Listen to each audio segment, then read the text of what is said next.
But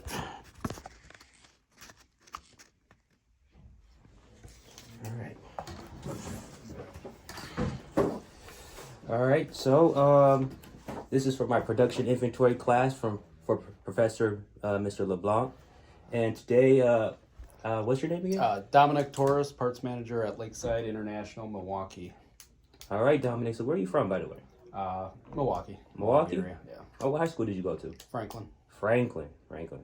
Yeah, I went to Rufus King. Yeah, I know you guys are really good at football. You guys are good at a lot of sports. Yeah. All right. So, by the way, when did you start working for Lakeside International? 9 years ago. 9 years ago. So, yeah, you're almost a vet at this. Getting there. So, my first question is: has there ever been a time since working at Lakeside where you needed to make adjustments in managing inventory?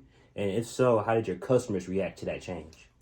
So we kind of adapt. Well, we have multiple ways that we manage our inventory. So we actually manage manually, where we can actually change our stock patterns based on what we're seeing as a pattern. And then we also have something called DIA, which is active management, done by our parent company Navistar. So they basically monitor what we're selling. We post lost sales, and then they watch our sales patterns. So if we start selling a certain amount during a certain period of time, they'll automatically stock us on stuff. And then we also have an actual warehouse that is owned by Lakeside over here in Milwaukee as well, that monitors our 8 stores inventories. And they also buy in bulk, and then they stock us with a lot of our commodities and stuff. But as far as changing our stocking patterns, definitely during COVID, we ran into the shortages and stuff like that, where we had a lot of panic buying going on. So customers were stocking up on more stuff than they typically would. Yeah. So instead of buying 1, they'd buy 3 or 5 or whatever. So we had to bring more stuff in, so we had the ability to keep them stocked with what they needed. Yeah, it must be a fun time trying to get all that stuff in order. Yeah, a lot of stuff. All right, my second question is, how important is warehouse design when you're trying to design an optimal warehouse, trying to get the best inventory levels that can meet your production schedule and your customer demand? So obviously very important to have the right setup. We have this warehouse, and then most of our warehouses that are set up properly, that were meant to be a warehouse in the first place. High ceilings, so we can, stack on stack on stack, so we can get a lot to the ceiling where we have more room for inventory. Obviously more Vidmar style units gives us a lot more space to, on top of each other again, where we have a lot of stuff in one. What is Vidmar? Like these gray bins that you saw when you walked in the door out here. Oh, I saw. So those drawers pull out. They're 30 inches deep. It gives us a lot of space. So when you have like a drawer of O-rings, you can fit 40 numbers in one drawer versus having shelving units, which take up a lot more space. Yeah, I can see. So warehouse design, very important. Our other warehouse that's over here in Milwaukee, more of just a big open warehouse. So they have big pallet racking. Down to smaller shelving units, and it's all inventoried pretty well and stacked up pretty well. So, oh, that's great. So what you're trying to say is you're trying to use, whether it's just technology, just tools in general, that can use the most space as possible within a short. Yep. So the more space you can utilize and optimize, that gives you more. The more dollars per square foot that you can fit in, obviously, the better. That's great. So my third question is, I've been noticing the implementation of robotic systems, where they got getting more sophisticated with the sensors and processing systems, and then that whole the amount of purchasing and implementation of these technologies is increasing over the years. And in your opinion, what do you think is most important when you want to modernize a warehouse? So Lakeside hasn't gotten to the point of really modernizing. We're still very old school. We got people picking parts, and we're still using ladders and pallet or forklifts and stuff to get our parts. We have toured some of our other facilities that are owned by like our parent company, and we've seen that some of their stuff that they're doing, even some of the stuff our competitors are doing with what they're using as like vending machines for inventory. I don't know if you've seen those yet. I've never seen it. Can you explain that? So we have I don't know if you saw those blue bins that when you walked in. So the little bins, kind of like almost like a tackle box style bin where you have a bunch of little bins in. We used to stock customers with those, and we'd go and we would actually, fill each bin. Now they actually have vending machines that like other companies like Fastenal, and they put into your shop. And everybody in the shop has basically a credit card for that machine. And then every job they go on, they're given a certain amount of money that they can utilize for that job in miscellaneous parts, O-rings, brass fittings, nuts, bolts, stuff like that. So this O-ring, they go scan the card, they tell the machine what they want out of that specific machine, it spits it out, and it charges their card, it charges that job. Okay. I used to work at Amazon. I think we had something similar too. It wasn't like you have those, any truck parts or anything. You have gloves, you got different types of work gear. You could put them in there, and they'll just charge. Eventually, just charge it to your manager, and they'll charge it to your paycheck. Yeah, so similar idea, and a lot of places are going to stuff like that for. Again, we don't have a lot of robotic stuff here, but that's what we've seen in the market as far as what's going on out there. We've seen some of the facilities that like Navistar has, where they actually have automated machines that literally go up to the shelf and you set it on, and then it just goes through the whole warehouse, and the person that's in that area picks the part, throws it on the machine. It's basically an automated cart then that would go fulfill the order. Oh, that's starting to become crazy, man. That's crazy. So, do you think? Wait, did I say this already? Oh no, yeah. Here's a question. Do you think the implementation of automation in inventory management and production scheduling can reach a point to where it has diminishing marginal returns, or do you think they'll eventually come to a point where it just be more efficient to have much less workers and more automation? I can see the good for both. Obviously, I hate to see jobs lost, for automation.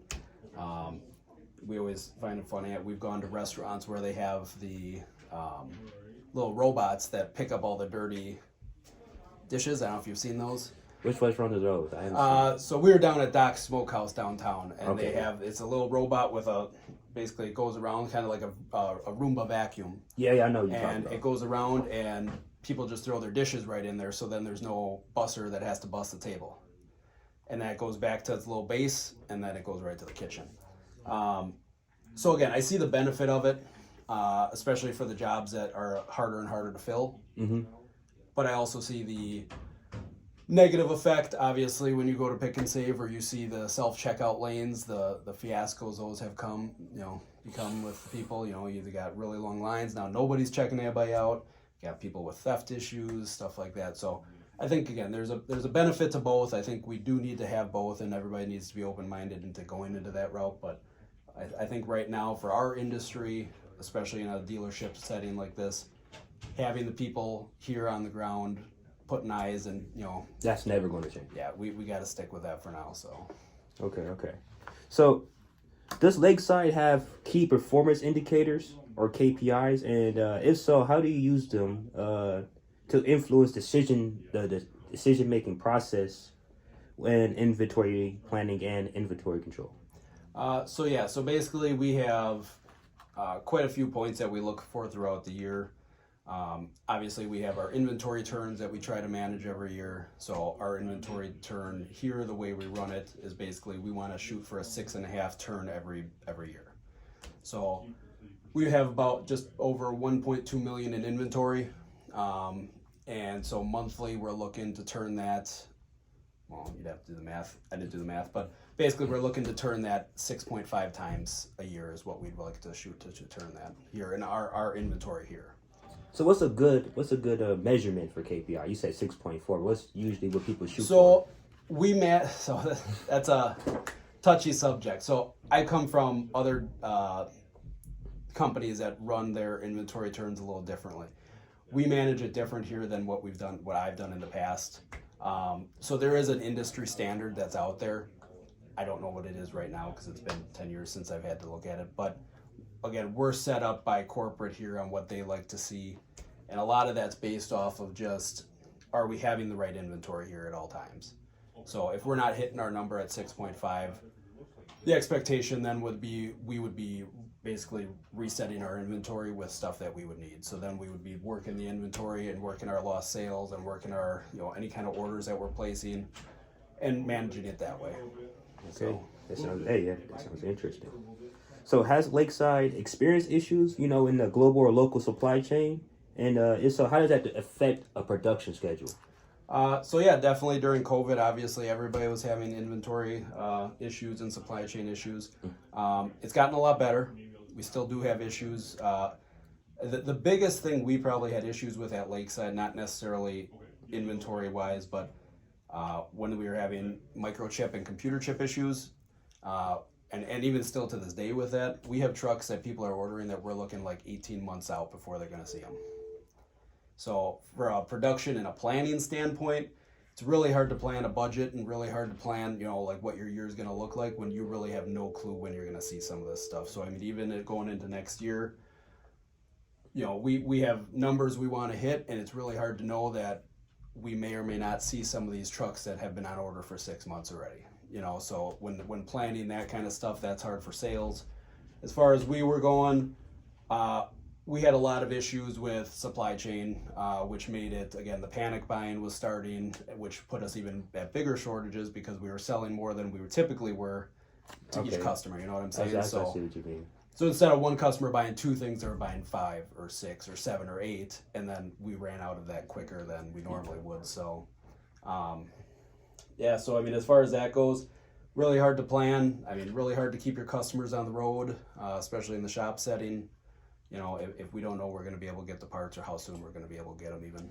Yeah, and I can also assume if you have those trucks waiting for such a long time, must have some type of cost of holding costs, just keeping that truck. Yeah, I mean, typically when a truck is down in the shop, those guys are losing $1,000 a day. Oh, I didn't know it was that much. Yeah, so I mean, those guys they want their trucks, and even with our we have a leasing department, and they were out of trucks that whole time during COVID, just because any truck that was down, only thing that somebody could do would go be leasing one. So yeah, that's I can tell this is a very tough field, and you need to be very resilient to be in this. Yeah, I mean, just everything right now, everything in the world right now is tough right now, man.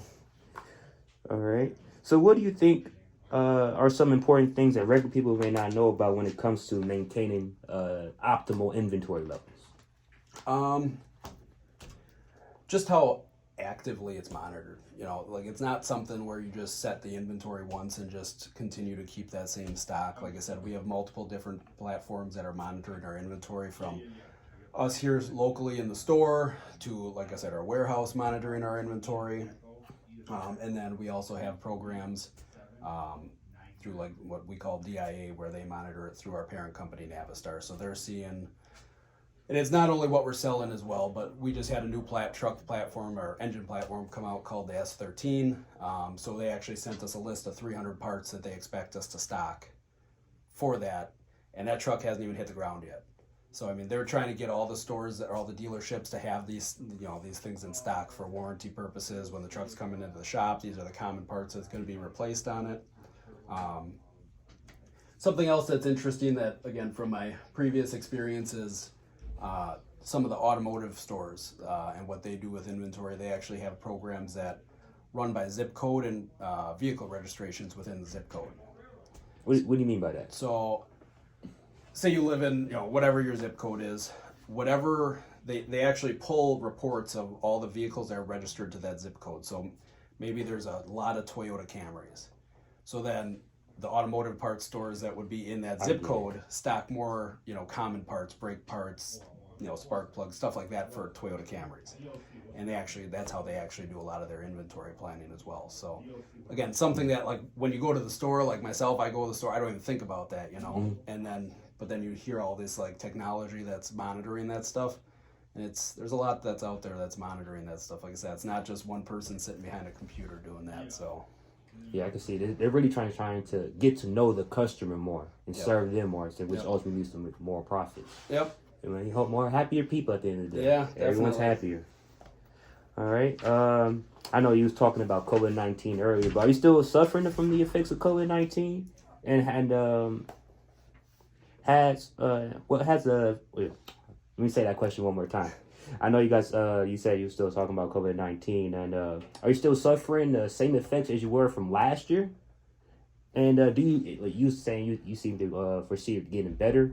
Yeah. How much better you see it getting? It's definitely gotten better for us over the past couple of years. I mean, year over year, it's increased in the availability of a lot of parts. We haven't had the slow shipping, and we didn't have all the shipping containers were stuck on boats and everything else. So I mean, I think just staffing getting back to normal at a lot of places, including ourselves, has made a big difference. Again, you just never know. Winter season coming up, flu season coming up. You never know what's going to hit another wave of whatever, and we might be back in the same boat. But I think right now, I think the bigger picture is I think people learn from it. We also have realized pretty much since April that we've run into what we're calling a recession in our inventory, but basically people panic bought so much over the past couple of years during COVID. They were stocking up on stuff that they thought was going to be scarce, that we saw sales slow down based off of that. Okay. So if you're going through 10 of, a widget a year, and last year you bought 20 because you were afraid you weren't going to see them this year, now you're sitting on them, so now they don't need to buy them this year. So it's just one of those things where with the panic buying the last couple of years, we have seen business slow. And again, hopefully we see that pick back up over the next year or so. All right, that's good. Just making sure it's still recording.